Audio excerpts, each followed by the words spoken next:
એમના ચરણોમાં શીશ નમાવી તન મન ધન બધું આપણે અર્પણ કરીએ તો જ આપણે મનુષ્ય બની શકીએ છીએ. ગુરુજીના વચનનું પાલન કરી અને આપણે એમાંથી થોડું ઘણું જ્ઞાન મેળવી પોતે ક્યાંથી આવ્યા છીએ, ક્યાં જવાના છે ને કોણ છીએ એ પોતાના કાયાનું, પોતાની આત્માનું જે કલ્યાણ કરવા માટે પોતાની જાતને ઓળખવું પડે. આપણે ભગવાનને બહાર શોધીએ છીએ, મંદિરોમાં, મસ્જિદોમાં, ધર્મ સંસ્થાનોમાં ફરીએ છીએ, પણ ભગવાન ક્યાંય બહાર નથી. એ આપણા અંદર જ બિરાજમાન છે. પણ એ કોણ જાણી શકે જે ગુરુના શરણે જાય છે? બાકી આપણે ક્યાં લાગતો નથી. આપણે બધાને પૂછીએ છીએ, તમે જે ભાવ ભજો એ ભાવે તમને મળે છે, પણ તમને ભગવાનની સાચી ઓળખાણ થતી નથી કે તમને મોક્ષ ગતિ થતી નથી. એના માટે તમારે મનુષ્ય અવતાર લઈ અને ગુરુ ચરણે જઈ, ગુરુને સમર્પિત થઈ અને તમે જો જ્ઞાન મેળવો અને એનો થોડું ઘણું એમાંથી કંઈક જાણો તો જ આ શક્ય, બાકી શક્ય નથી. આપણે ભજન ભાવ કરીએ છીએ તો આ તો ગાવા બજાવવાનું ને તો આપણે એક આનંદની વાત છે, પણ સાચું ભજન જો જીવનમાં બેસી જાય તો પછી ભજન કરવાની જરૂર પડતી નથી. ભજન જીવનમાં ઉતરવું જોઈએ.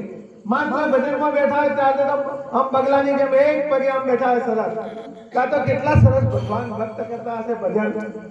એક સરોવરના કિનારે એક સંત મહાત્મા હતા, તો એ નદી કિનારે સ્નાન કરવા ગયા ત્યાં સરોવરના કિનારે, એટલે એક બગલો હતો ને, તો એક પગે આંખો બંધ કરી આમ સ્થિર પાણીમાં ઉભેલો. સાધુ મહાત્માને બગલો પણ કેવું સરસ ધ્યાન ધરે, પણ થોડી વાર થઈને પેલી માછલી જોઈને બગલાએ ચોંચ મારી અને માછલીને ગળી ગઈ. ફરી પાછો પાણીમાં ચોંચ બોલીને ફરી પાછો પથરા ઉપર ઘસવા લાગ્યો, ધાર કાઢવા લાગ્યો. ફરી પાછી એની પ્રવૃત્તિ ચાલુ રહી. આ જોઈ અને પેલા મહાત્માને તો તરત જ બોલાઈ ગયું કે ઘસત ઘસત બહોત ઘસત ઘસત લેકર પાણી, તેરે મન કી બાત मैंने જાની. હે બગલા, તારી ભક્તિ કેવી છે? તો કે મને ખબર પડી ગઈ. હવે એવામાં ત્યાંથી એક રાજા નીકળ્યા, તો રાજાના મગજમાં બેસી ગયું કે ખરેખર મહાત્માની આ સાકી યાદ રાખવા જેવી, ઘસત ઘસત બહોત ઘસત ઘસત લેકર પાણી, તેરે મન કી બાત मैंने જાની. બગલો ત્યાં રહ્યો, સાધુ મહાત્મા પોતપોતાની જગ્યા ગયા.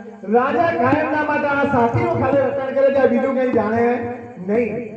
પણ એકવાર રાજ દરબારમાં રાજાના મંત્રીએ એની દાનત બગાડી કે જો રાજા મરી જાય તો મને બધું રાજ મળી જાય. એટલે એને કોને તૈયાર કર્યો? નાઈને તૈયાર કર્યો, કીધું કે તું જો રાજાની દાઢી કરવા જાય ને એટલે એક કામ કરજે, અસ્ત્રો ઉતાર દેજે. અડધું રાત તારું, અડધું રાત મારું. નાઈ ભાઈ તો કે હારું.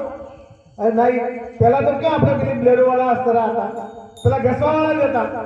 એટલે નાઈ ત્યાં આવીને અસ્ત્રો તૈયાર કરવા મોડ્યો. એટલે રાજા તો રટણ કરતા હતા, ઘસત ઘસત બહોત ઘસત ઘસત લેકર પાણી, તેરે મન કી બાત मैंने જાની. પેલો તો નાઈ અસ્ત્રો એટલો મૂકીને રાજાના પગમાં પડી ગયો કે બાપુ મારું કામ નથી આ તો મને મંત્રીએ કીધું તું. કીધું ને મંત્રીએ શું કીધું તું? એ તો કે મંત્રી એવું કહેતો તો કે જો તું દાઢી કરવા આવે ને એટલે રાજાને ગળામાં અસ્ત્રો ઉતારી દેજે, તો અડધું રાત તારું, અડધું રાત મારું.